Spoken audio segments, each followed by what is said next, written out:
একটা জাতিকে যদি লিড করতে হয় এই পৃথিবীতে, তাহলে কি করতে হবে? তাকে সংস্কৃতিতে তাকে অবশ্যই তার অবদান থাকতে হবে, সাহিত্যে তার অবদান থাকতে হবে, অর্থনীতিতে তার অবদান থাকতে হবে, তার সমরাঙ্গনে তার অবদান থাকতে হবে। এই যদি না থাকে তাহলে কিন্তু সেই জাতি কখনোই বিশ্বের নেতৃত্ব দিতে পারে না। আমি সাহিত্য অঙ্গনের মানুষ ছিলাম বরাবরই।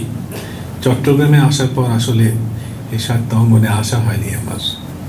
এখানেই আমরা প্রথম আপনাদের সাহিত্য আজকেই প্রথম আসছি।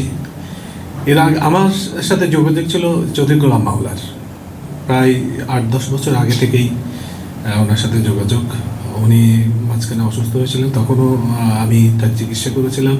আর একজন মহৎ প্রাণ যিনি আমাদেরকে ছেড়ে চলে গেছেন, জনাব আজম ওবায়দুল্লাহ, উনিও আমার ওখানে যেতেন এবং বিভিন্ন কথা বলতাম, সাহিত্য নিয়ে আলোচনা করতাম, চৌধুরী গোলাম মাওলা ভাইয়ের সাথে আলোচনা করতাম। তো আপনাদের যে নমুনা নামে একটা সংগঠন আছে, আমি নাম শুনছি কিন্তু আসলে আসা হয় নাই, আর আমি সময় করতে পারি নাই। আর নিজেকে অনেকটা চট্টগ্রামে আসার পরে একটু গুটিয়ে রাখার মতো অবস্থায় ছিলাম। একটা জাতিকে যদি লিড করতে হয় এই পৃথিবীতে, তাহলে কি করতে হবে? তাকে সংস্কৃতিতে তাকে অবশ্যই তার অবদান থাকতে হবে, সাহিত্যে তার অবদান থাকতে হবে, অর্থনীতিতে তার অবদান থাকতে হবে, তার সমরাঙ্গনে তার অবদান থাকতে হবে। এই যদি না থাকে তাহলে কিন্তু সেই জাতি কখনোই বিশ্বের নেতৃত্ব দিতে পারে না।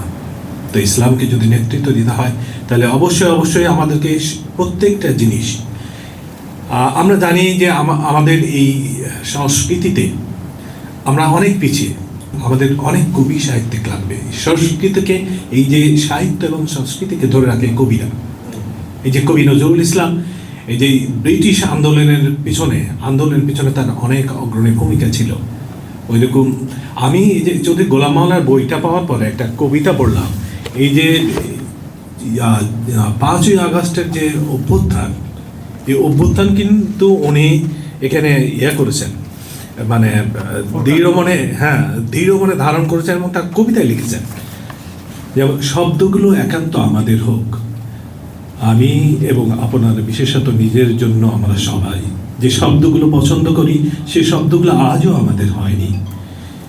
বিজয়, আনন্দ, সুখ, বৈভব, ক্ষমতা, গৌরব ইত্যাকার শব্দগুলো সম্পূর্ণভাবে আমাদের হয়নি। অনেক ক্রন্দন, গঞ্জনা, লাঞ্ছনা, শোষণ, হতাশাকে মারিয়ে যেতে যেতে আমরা পুলকিত শব্দ সমূহের জন্য সংগ্রাম করেছি, যুদ্ধ করেছি, রক্ত দিয়েছি। তবু শব্দগুলো একান্ত হয়নি আমাদের। স্বাধীনতা ও বিজয় আমাদের হয়েছে, কিন্তু অর্থ মানদণ্ডে শব্দোদয় আজও আমাদের হয়নি। আর তাই আনন্দ শব্দটি সম্পূর্ণভাবে আমাদের হয়নি, সুখ শব্দটি পুরোপুরি আমাদের হয়নি, বৈভব শব্দটি আজও আমাদের হয়নি, ক্ষমতা শব্দটি বারবার লুণ্ঠিত কিংবা ভাগাভাগি হয়েছে এ দলে ও দলে। যুগ যুগ ধরে শব্দটির নিষ্ঠুর অপব্যবহার হয়েছে, মাত্র শব্দটি আমাদের হয়নি। শেষের কিছু অংশ আবেদন করছি। অজ্ঞান এবং মলমপাটি আমাদের হয়েছে, দুর্নীতি, সিন্ডিকেট ও পাচার শব্দগুলো আমাদের হয়েছে।